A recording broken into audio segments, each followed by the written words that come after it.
Dear students, Sri MME Sarvajanik Kanya Vidyalaya, we are going to discuss about unit number 4, pre-task. We find endless qualities in our mother. In unit number 4, the title, A Wonderful Creation, એક અદ્ભુત સર્જન. To create એટલે સર્જન કરવું ક્રિયાપદ છે અને creation એનું noun છે. Pre ટાસ્કની અંદર આપણે નોલેજ માટે બે પોઈન્ટની ડિસ્કશન કરીએ. વી ફાઇન્ડ એન્ડલેસ ક્વોલિટીઝ ઇન આ મધર પાસે આપણે અનંત ગુણો જોઈ શકીએ છીએ. સમ ક્વોલિટીઝ આર ગિવન હિયર, કેટલીક ક્વોલિટીઝ અહીંયા આપેલી છે. Write about them as shown below. You can also add more qualities you find in your mother. Dedicated, hospitable, knowledgeable, witty, affectionate, generous, confident, creative, diligent, reliable, sociable, careful. જો કે આ બધા શબ્દો જે છે એ ક્વોલિટીઝ બતાવે છે. આપણે આમ તો દુનિયાની અંદર સૌથી મહત્ત્વનું કોઈ પાત્ર આપણા માટે હોય તો એ મધર છે. જો કે આપણે ગુજરાતીમાં દામોદર ખુશાલદાસ બોટાદકરની કવિતા આપણે ગુજરાતીમાં ભણી ચૂકેલા હોઈએ છીએ. મીઠા મધુ ને મીઠા મેવલા રે લોલ, એઠી મીઠી તે મોરી માત રે, જનનીની જોડ શકી નહીં જડે રે લે. જો કે કવિતા વિદ્યાર્થીની બહેનો તમે ટેક્સ્ટ બુકમાં આપેલી છે, વાંચી લેશો અને એનું મનન કરશો, ગણન કરશો, એના વિશે બહુ જ ઊંડું વિચારશો કે જેના કારણે માતૃભાવ અને પિતૃભાવ તમારા મગજમાં, તમારા વિચારોની અંદર વધુમાં વધુ પ્રવર્તે એ જરૂરી છે. એ પોએમ એક માતૃપ્રેમ વિશે છે. હવે આપણે જોઈએ યુનિટ નંબર 4, આ વન્ડરફુલ ક્રિએશન, એક અદ્ભુત સર્જન. આમ તો આપણા માટે ભગવાને ઘણું બધું સર્જન કર્યું છે આ વિશ્વ ઉપર, આપણા જીવનને ઉપયોગી બને એવા માટે. પણ એમાં એક મધરનું જે આપણા માટે જીવનની અંદર બહુ ઉપયોગી એક પાત્ર બનાવ્યું છે, મધરનું પાત્ર. આપણે ઘણી બધી કહેવતો છે કે જનની જોડ શકી નહીં જડે રેલો, ગોળ વિના મોળો કંસાર, માતા વિના સુનો સંસાર. ઘણી બધી કહેવતો છે. અહીંયા ભગવાન જ્યારે એક સ્ટેચ્યુ બનાવે છે ત્યારે એમના એન્જલ, અહીંયા બે પાત્રો છે, લોર્ડ અને એન્જલ. એ બંને વચ્ચેની ડાયલોગ આપેલા છે. અને એ ડાયલોગ લોર્ડ જ્યારે કામ કરે, લોર્ડ મીન ભગવાન, ગોડ, અને એન્જલ મીન દેવદૂત. દેવદૂત તમને આપણે બધા જાણીએ જ છીએ કે આપણા મુનિઓ નારદ મુનિ જેવા નારાયણ નારાયણ કહેતા એવા દેવદૂત આવે છે ને એન્જલ આવે છે.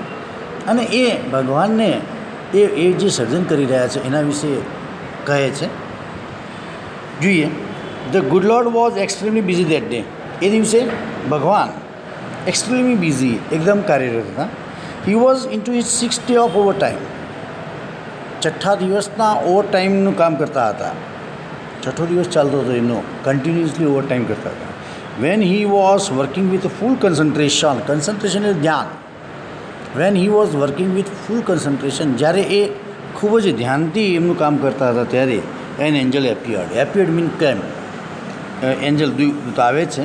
એન્ડ કોમેન્ટેડ, અને એક કોમેન્ટ કરે છે, you are taking so much care for creating this creature. Creature એટલે પ્રાણી.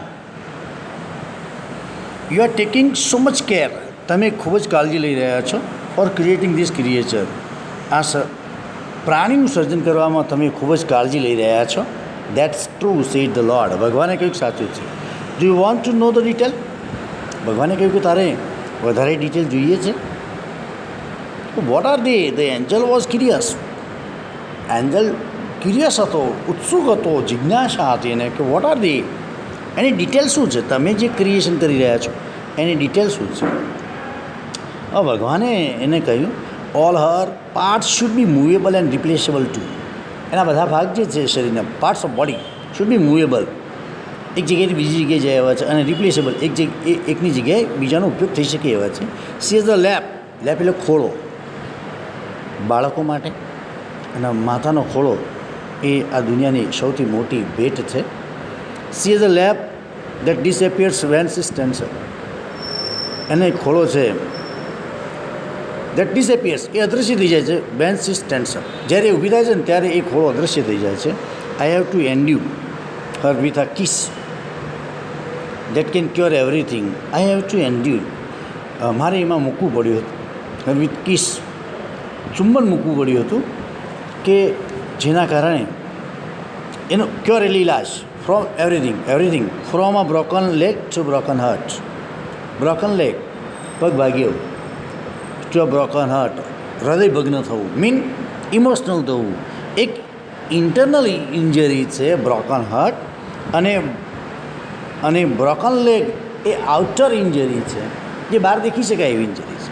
આ બંનેનો ઇલાજ મધર પાસે છે. આપણે જોઈએ છીએ કે બાળક જ્યારે પડી જાય ને ત્યારે એની મધરને છોલાય, વાગી જાય, કંઈક થોડું દુખતું હોય, મધર જ્યારે એને પકડીને કિસ કરે છે ને ત્યારે, એને ચુંબન કરે છે ત્યારે એ બાળકને ઘણું બધું રાહત રહે છે.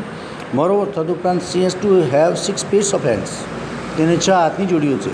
C must be able to run on any food available. કોઈ પણ પ્રાપ્ત જે ખોરાક હોય એ ઉપરથી એનું ઘર ચલાવી શકે છે. And should have 3 pairs of eyes. અને એને 3 આંખની જોડીઓ છે. સી યાદ રાખશો, સી હેઝ ટુ હેવ, જો હેઝ ટુ હેવનો ઉપયોગ કર્યો છે. પહેલું હેઝ છે ને એ સહાયકારક ક્રિયાપદ છે. ટુ હેવ છે એ મોડેલ ઓક્ઝિલરી છે. ટુ હેવ એટલે એની પાસે હોવું જરૂરી છે. દાખલા તરીકે હેવ ટુનો ઉપયોગ આપણે ક્યારે કરીએ છીએ? વરસાદ ચાલુ હોય અને એ વખતે આપણે કહીએ છીએ you have to bring umbrella. તમારે છત્રી લાવવી પડશે. એ અને લાસ્ટમાં સેન્ટેન્સ છે and should have 3 pairs of eyes. 3 આંખની જોડીઓ છે. વિદ્યાર્થી બહેનો, યુનિટ નંબર 4ની શરૂઆત કરી રહ્યા છીએ. તો આપ બહુ ગંભીરતાથી ટેક્સ્ટ બુક અને એ બધું વાંચી અને એનો અભ્યાસ કરશો. Thank you very much.